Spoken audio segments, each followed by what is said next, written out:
Perhatian. Konten ini mengandung makna mendalam pada sebuah sudut pandang atau opini dari perjalanan batin seseorang yang tidak memaksakan siapapun untuk dapat menerimanya ataupun menolaknya.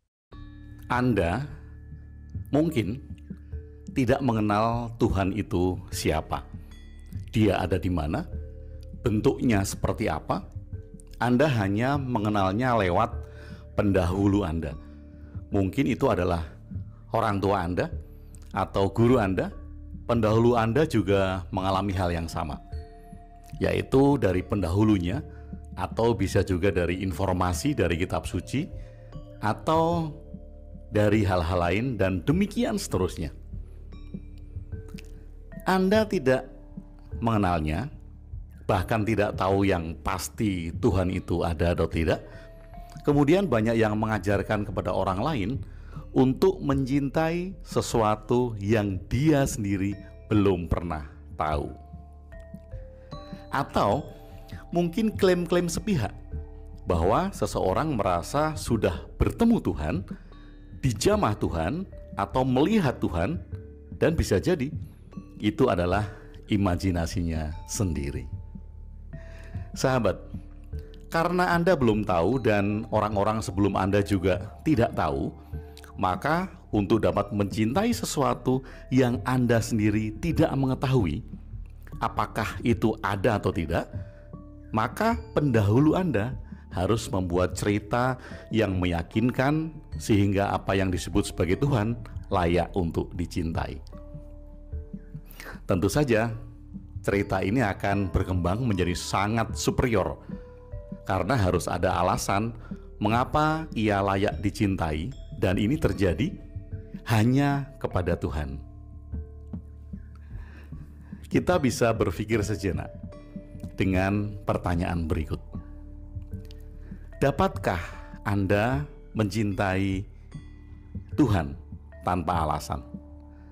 Alasan mencintai Tuhan itu agar diberi rezeki, kesehatan, pahala, surga, dan sederet hadiah-hadiah lain yang diyakini dari Tuhan. Dengan demikian, maka cinta yang diajarkan adalah cinta palsu. Karena dengan alasan, karena Tuhan Maha Kuasa yang dapat memberikan hukuman apabila kita tidak taat kepadanya, maka kita mencintai Tuhan karena hukuman itu. Cinta palsu tersebut merupakan cinta bersyarat yang dilakukan karena ada alasannya. Alasan mengerjakan ibadah karena agar rezeki lancar. Alasan mengerjakan ibadah karena agar selamat, dan lain-lain. Semua ada alasannya. Cinta palsu inilah yang melahirkan fanatisme, radikalisme, dan ketaatan tanpa memikirkan hal lain apabila sudah ada kalimat perintah Tuhan. Bagaimana dengan cinta asli? Nah, ini pertanyaannya. Beranikah kita mendampingi anak-anak kita dengan cinta asli? Yaitu tidak mengajukan syarat atau alasan untuk cinta. Cintailah Tuhan walaupun ternyata Dia tidak ada. Tidak perlu diada-adakan, tidak perlu dilogikakan. Cintailah Tuhan walaupun Dia ternyata tidak dapat berbuat apa-apa terhadap hidup Anda. Cintailah Tuhan walaupun Dia ternyata tidak dapat memberi hukuman ataupun tidak dapat memberi pahala. Dapatkah kita mencintai Tuhan yang tidak memberikan keuntungan bagi kehidupan kita? Dapatkah kita mencintai Tuhan tanpa alasan apapun juga? Apabila seseorang mencintai Tuhan tanpa alasan, maka orang itu tidak akan dapat diatur oleh kepentingan. Ia menjadi orang yang bebas, dan orang-orang seperti inilah yang ditakutkan oleh lembaga-lembaga agama yang ingin menggerakkan masyarakat untuk kepentingan golongannya sendiri. Apabila Anda dapat mencintai Tuhan walaupun Dia tidak ada, maka Anda tidak akan patuh lagi dengan bujukan atas dasar perintah Tuhan. Walaupun Tuhan tidak ada, saya mencintainya. Walaupun Tuhan tidak dapat memberikan perintah, namun saya mencintainya.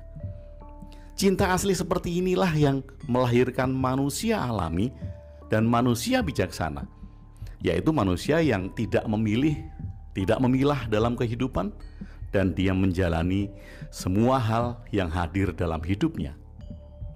Sekali lagi, dapatkah Anda mencintai Tuhan apabila ternyata Tuhan itu sendiri tidak ada? Kalau Tuhan tidak ada, dan yang ada adalah semua hal yang hidup di sekeliling kita ini, sedangkan cinta Anda tetap ada, maka cinta Anda kepada Tuhan yang tidak ada tersebut akan meliputi hal-hal yang hidup di sekeliling Anda. Dengan begini, Anda akan melihat bahwa Tuhan adalah kehidupan itu sendiri. Saya ulangi lagi, Tuhan adalah kehidupan itu sendiri, bukan sosok personifikasi yang berada di atas sana. Dengan melihat bahwa Tuhan adalah kehidupan itu sendiri, maka Anda akan mencintai hidup Anda, mencintai keluarga Anda, mencintai dunia ini, dan mencintai semua hal di dalam kehidupan. Apabila seorang terjebak mencintai Tuhan yang harus ada, maka cintanya terserap oleh bayangannya sendiri akan Tuhan yang ia ciptakan dalam pikirannya, dan ia akan melupakan kehidupannya. Contohnya banyak, bahwa mereka yang mengatakan cinta kepada Tuhan namun berbuat kerusakan di muka bumi ini, atau bersikap egois untuk melegalkan egonya atas nama cinta kepada Tuhan. Sampai pada etapa cinta ini, kita telah merekonstruksi kata Tuhan dari hal-hal yang bersifat personifikasi, dan kita menempatkannya pada ketidaktahuan atau misteri yang ada. Karena apabila Tuhan dipersonifikasikan seperti selama ini yang terjadi, maka akan terjadi transaksi dagang, yaitu hubungan timbal balik antara manusia dengan Tuhan. Manusia melakukan ibadah sebagai tindakan cintanya, namun ia berharap hal-hal yang menguntungkan dirinya dari Tuhan. Kalau kita melihat di sisi yang lain, mengapa masih banyak yang merusak kehidupan? Bahkan oknum agama yang satu membenci agama yang lain. Mengapa tidak ada cinta tanpa syarat yang tumbuh dari oknum agama itu? Saya katakan tidak ada karena dari awal seseorang sudah diajari untuk melakukan sesuatu dengan imbalan di dalam transaksi tersebut. Nah, kemudian yang lebih utama lagi adalah dari awal banyak dari kita sudah diberikan sosok pembanding dari Tuhan yang merupakan lawan dari Tuhan. Sosok itu adalah setan, penggoda yang harus dibenci. Nah, setan menjadi kekuatan pembanding atau musuh Tuhan. Namun, personifikasi setan sebagai sosok yang dimusuhi dan dibenci ini akan tumbuh lebih kuat dari Tuhan itu sendiri. Mengapa? Cobalah Anda lihat dalam peristiwa hidup Anda. Ada orang yang Anda cintai dan ada orang yang Anda benci atau Anda musuhi. Mana yang lebih kuat mengakar dalam ingatan Anda? Sesuatu yang Anda cintai atau sesuatu yang Anda benci atau musuh Anda? Nah, kehidupan juga mengalami banyak hal seperti ini. Banyak manusia yang sejak awal sudah diberikan sebuah cara pandang yang tidak tepat, bukan hanya tentang Tuhan, namun juga tentang setan. Bahkan dalam satu tradisi agama, orang berusaha memusuhi setan, melempari setan dalam personifikasinya. Maka kekuatan benci ini yang merupakan sisi lain dari cinta akan mewujud di dalam kehidupan, dan banyak dari kita yang tidak menyadarinya.